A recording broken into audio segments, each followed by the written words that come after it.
हाय, मैं हूं मोहित Munjal from directorsinvestments.com। ये एक कॉन्टिन्यूटी वीडियो है अबाउट बैलेंस एडवांटेज फंड्स। ये मेरी थर्ड वीडियो है जिसमें मैं ब्रीफ कर रहा हूं about different balanced advantage funds. मैंने आपको लास्ट वीडियो में ये 3 बैलेंस एडवांटेज फंड्स के बारे में बताया था। अब मैं आपको इन 3 बैलेंस एडवांटेज फंड्स के बारे में बताऊंगा। I will start with Kotak balanced advantage fund. Kotak balance advantage fund launch हुआ था 3 अगस्त 2018 को। इसका जो प्रेजेंट एयूएम है वो है approximately 13,500 crore, which is huge. And इसका जो एग्जिट लोड है वही सेम है 1% अगर आप 1 साल से पहले निकालेंगे तो। कोटक बैलेंस एडवांटेज फंड्स का इतना बड़ा एयूएम कैसे हो गया? उसके 2 रीजंस हैं, एक रिटर्न एंड सेकंड पोर्टफोलियो। तो सबसे पहले हम जज करते हैं उसके रिटर्न्स पे। अगर आप रिटर्न पे ध्यान देंगे तो उसका रिटर्न सिंस इंसेप्शन है 11% एंड लास्ट 1 ईयर देखेंगे, 2 ईयर देखेंगे तो returns are consistently same 11%, 13%, which is approximately same, which means volatility है ही नहीं, मार्केट बढ़े या कम हो। अब आते हैं उसके पोर्टफोलियो की तरफ। उनके पोर्टफोलियो में ICICI bank, Adani ports, Reliance industries, TCS, Infosys, HDFC, Bharti Airtel, Tata steel, Axis bank, HDFC limited. Oops, सारे ही तो अच्छे स्टॉक्स हैं। जब सारे अच्छे स्टॉक्स हैं, अच्छा कंसेंट्रेशन है तो रिटर्न्स भी अच्छा है।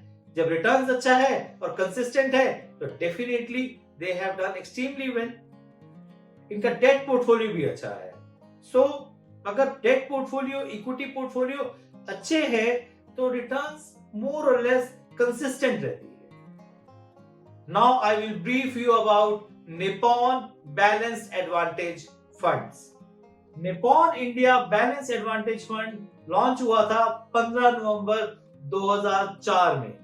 जी हां, उस टाइम ये रिलायंस के नाम से होता था। इसका जो प्रेजेंट एयूएम है वो है अप्रोक्सीमेटली 6,000 करोड़ के आसपास। इसके अंदर भी सेम 1% का एग्जिट लोड अगर आप 1 साल से पहले निकालते हैं तो क्या इस फंड में इन्वेस्ट करना चाहिए जो इतना पुराना है बट एयूएम उतना नहीं बढ़ा? फंड की से सबसे पहले इसका पोर्टफोलियो देखते हैं कि क्या इसका पोर्टफोलियो अच्छा है या इसके पोर्टफोलियो में कुछ कमी है कि इतना बड़ा एयूएम क्यों नहीं बन पाया।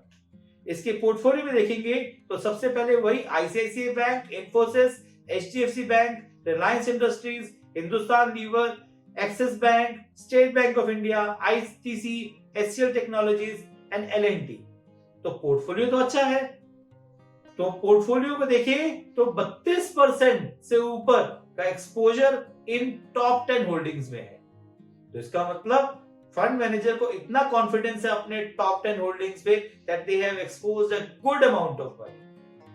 Now we come to the return part of Nippon India Balanced advantage Fund. अगर आप रिटर्न देखेंगे you would be surprised and it is one of the best returns you have ever seen into the balanced advantage fund. Since inception, 15.64%. Last 5 years, approximately 10.5%. So मैंने आपको सारे mutual funds के बारे में बताया जो कि मैंने अपनी लास्ट वीडियो में एक्सप्लेन किया था।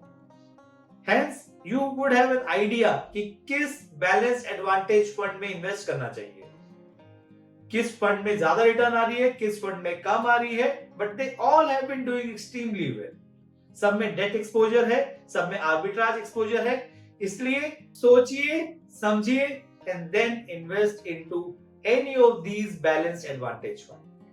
As I said, these are my educational videos. This is only for education.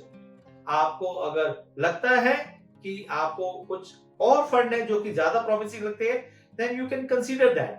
मैंने तो खाली आपको एक एडवाइस दी है कि ये कुछ अच्छे फंड्स है बैलेंस एडवांटेज कैटेगरी में जो आप कंसीडर कर सकते हैं। आप मेरे साथ इन सोशल मीडिया प्लेटफॉर्म पे भी जुड़े रह सकते हैं। आप मेरा YouTube channel like and subscribe जरूर करें। और हाँ, अगर आपके पोर्टफोलियो में कुछ रिपेयर की आवश्यकता है, कोई आपको लगता है कि म्यूचुअल फंड पोर्टफोलियो ठीक नहीं चल रहा, तो नीचे दिए हुए नंबर पे कॉल करें and we will guide you without any charge. We will be happy to assist you. Thank you.